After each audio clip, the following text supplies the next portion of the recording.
So శ్వాస హాస్పిటల్‌లో అలర్జీకి సంబంధించినటువంటి అన్ని పరీక్షలు అందుబాటులో ఉన్నాయి. అలర్జీ అది డస్ట్ వలన, ఫుడ్ వలన, లేకపోతే ఇంకా కాక్రోచ్ వల్ల వస్తుందా? అంటే కుక్క పిల్లలు, పిల్లి పిల్లలు, తర్వాత దేనివల్ల అంటే పోలెన్స్ దేనివల్ల ఎలర్జీ వస్తుందో తెలుసుకోవటం. తెలుసుకొని ఒకవేళ గనక వాళ్ళకు డస్ట్ మైట్ ఎలర్జీ అని గనక మనం తెలిసినట్లయితే ఈ మందులతో పాటు ఇమ్యునోథెరపీ కూడా ఇవ్వచ్చు. Treat the route not the fruit అన్నట్టు. అంటే రూట్‌కు వైద్యం చేయటం. ఇమ్యునోథెరపీ అంటే రూట్‌కు వైద్యం చేయటం. సో అది కూడా ఇప్పుడు శ్వాస హాస్పిటల్‌లో అందుబాటులో ఉంది. కాబట్టి చిన్న పిల్లలు చీటికి మాటికి హాస్పిటల్ చుట్టూ తిరిగేది చాలామంది అన్ఐడెంటిఫైడ్ అలర్జీ ఆస్తమా కావచ్చు. దీనికోసమే మాటి మాటికి యాంటీబయాటిక్స్ వాడుతూ ఉంటారు. రకరకాల కాఫ్ సిరప్స్ వాడుతూ ఉంటారు.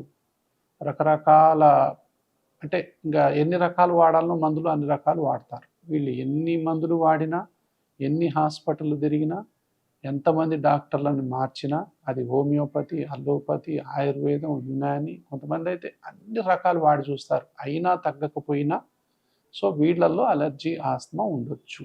దానికి క్లూ ఏంటంటే తల్లిదండ్రుల్లో ఎవరికైనా అలర్జీ ఆస్తమా ఉందా? సో అనేది మనం చాలా కూలంకషంగా ఈ హిస్టరీ గనక మనం తీసుకున్నట్లయితే ఆ కంక్లూజన్‌కి అనేది మనం రావచ్చు. ఒకసారి ఆ హిస్టరీ పూర్తిగా తీసుకోవటం, తర్వాత వాళ్ళ కంప్లీట్‌గా అలర్జీ ఆస్తమాకు సంబంధించిన పరీక్షలు చేయటం. దాని తర్వాత వాళ్ళకి ఇన్హలేషన్ థెరపీ గానీ, నేసల్ స్ప్రేలు గానీ, ఈ ట్రీట్మెంట్ గనక కరెక్ట్‌గా మనం తాళానికి దగ్గర తాళం చెయ్యిలాగా, ఒక పాస్‌వర్డ్ లాగా కనుక ఈ ట్రీట్మెంట్‌ని మనం డిజైన్ చేస్తే పిల్లలు అద్భుతంగా రెస్పాండ్ అవుతారు. సంవత్సరానికి 10 సార్లు అడ్మిట్ అయినోళ్ళు 5 సంవత్సరాల హాస్పిటల్ వైపు కూడా రానోళ్ళని చూశాను నేను. అంటే అంత చక్కటి వైద్యం ఇప్పుడు అందుబాటులో ఉంది.